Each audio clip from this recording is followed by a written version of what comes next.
Well, hello, folks out there in YouTube land. Got an interesting show for you. All right, SEC teams win-loss record projection, and we're going to take a look at that. This could be interesting. I actually looked at this article, and it's not bad. It's not bad at all.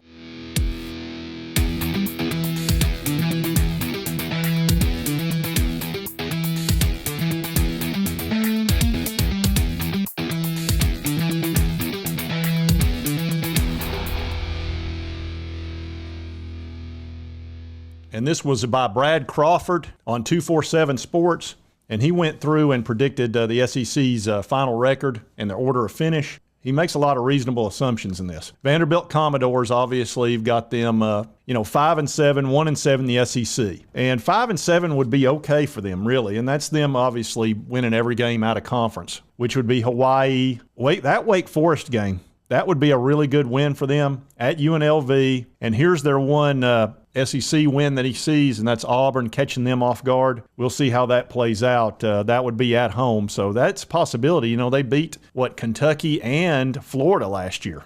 But again, they've got to go 4-0 in the non-conference in order to get to those 5 wins. Then Mississippi State Bulldogs got them next to last. Got them winning 2 games in the SEC, going 6-6, which is not too bad given the circumstances of losing their coach like they did. So I'm okay with that. I think that's reasonable. They've got them winning 2 ball games, and it's kind of a pick 'em, but they've got them beating Kentucky and Ole Miss and then losing all the rest of their SEC games. But that would get them in a bowl game, and that would be pretty good. The Missouri Tigers, I'll tell you who's not going to like this one, is Eli Drinkwitz. Yeah, 6-6, but that's about what they've been every year, so I don't know why they would be any different. Going 3-5 in the SEC. I don't like this. They've got them beating Tennessee. No way! It's at Missouri. That'll help them a lot, but I don't see them beating Tennessee, but it's possible. We could certainly lose one of those games where we're going to be favored by like a touchdown or 10 points. And he says, admittingly, picking Missouri to beat Tennessee at home is a stretch, but the Tigers could be one of the SEC's most improved teams if they get solid quarterback play. Ole Miss Rebs, got them 7-5, 3-5. Ole Miss just got a tough schedule, man. Their schedule is brutal. It's one of the toughest in the country.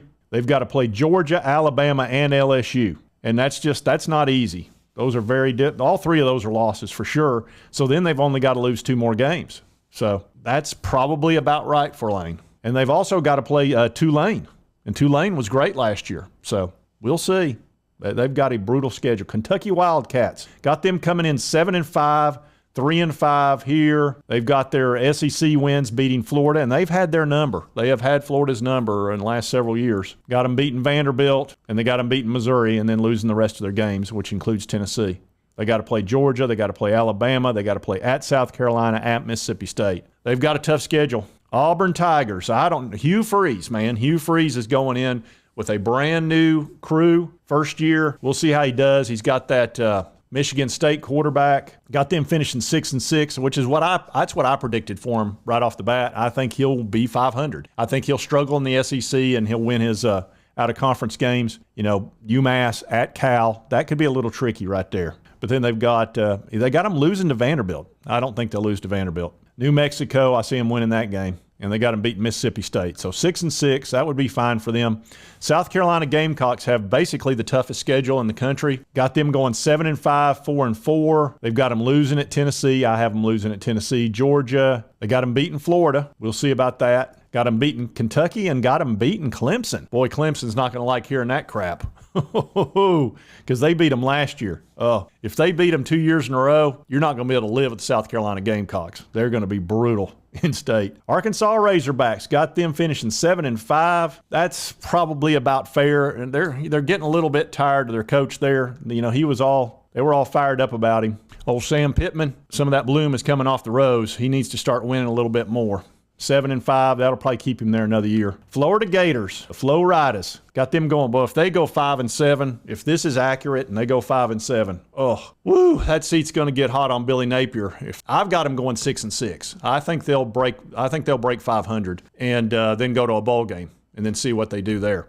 They've got Graham Mertz as their quarterback. I'm just not convinced on him because of his numbers at Wisconsin. So we'll see how they do, but 5-7 will not get the job done. Let's see how he breaks it down. Got him losing to Utah at the first. I do too. Winning McNeese. I've got him losing to Tennessee, but Tennessee has struggled mightily at the Swamp. Beat Charlotte. They got them losing at Kentucky, which they've done a lot. Beating Vanderbilt this year, considering they lost to them last year. Losing at South Carolina, Georgia, beating Arkansas, losing to LSU, beating Missouri, and losing to Florida State. That could definitely, every bit of that could happen. Those are all reasonable assumptions.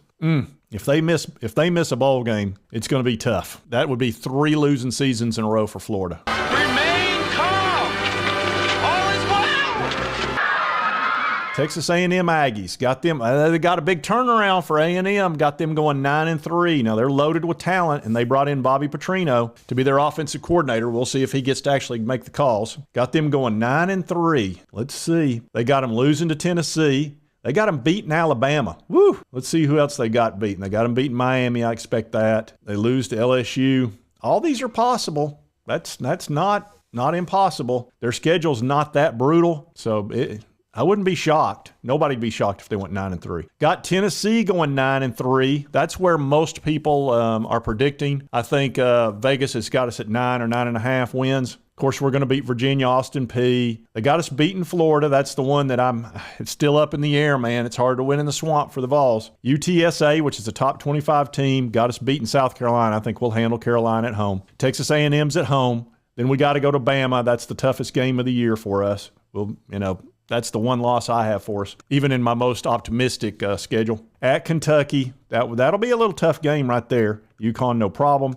At Missouri, so he's got us losing there, and it's not impossible for us to lose one of these close games, whether it's Kentucky, Missouri, or Texas A&M, or even South Carolina or Florida. We'd have to go 4 out of 5 with this schedule on games that are kind of up in the air. Georgia got us losing at home to Georgia. That's certainly possible. And then, of course, we'll beat Vanderbilt. 9-3, it would be a fine record. I mean, it wouldn't be anything to sneeze at. LSU Tigers got them going 10-2 again. I believe that's what they were last year, and 8-1 in the SEC. A lot of people are high on LSU, big time high on them. They've got them winning a lot of ball games. Let's see if they've got any big time upsets in here. I don't really see any. No. And their schedule's not too brutal. They do have to play Alabama and Georgia, so that's certainly possible. Most people got them winning 10 games. I'm going to have to kind of agree with that. The Crimson Tide got them, 10-2. Oh, if Alabama goes 10-2 again and they lose two, they're running out of coordinators to fire. I mean, when they lose 2 games, your coordinators are out the door. They're gone. So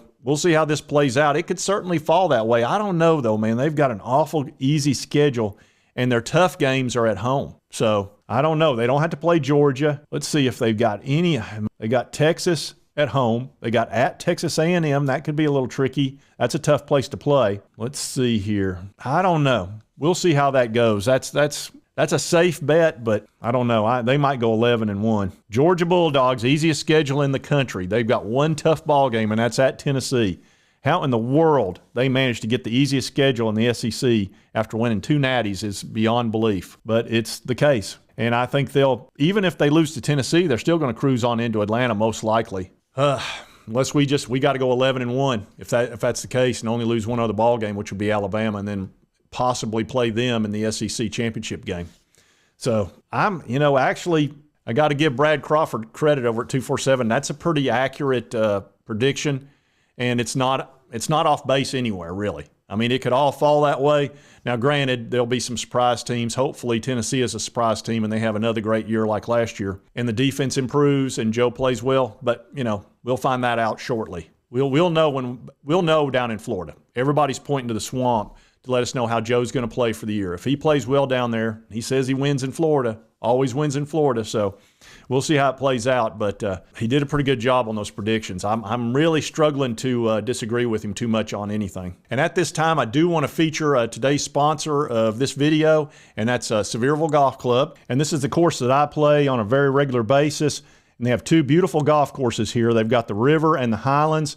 And one's more for the little bit lower handicap, which is the River. And then the Highlands is a little bit shorter, more of a shot maker's course.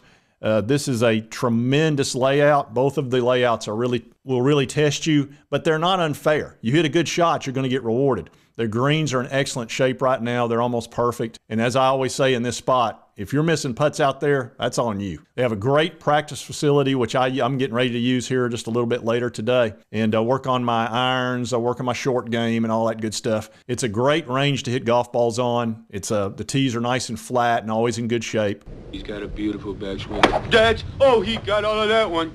And if you want to get something to eat, just pop right into Mulligan's. They got a 19th hole, really good food, anything you'd want, real good service.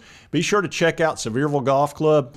It's the course I play every week, and I highly recommend it, and tell them Sports Talk Jay sent you.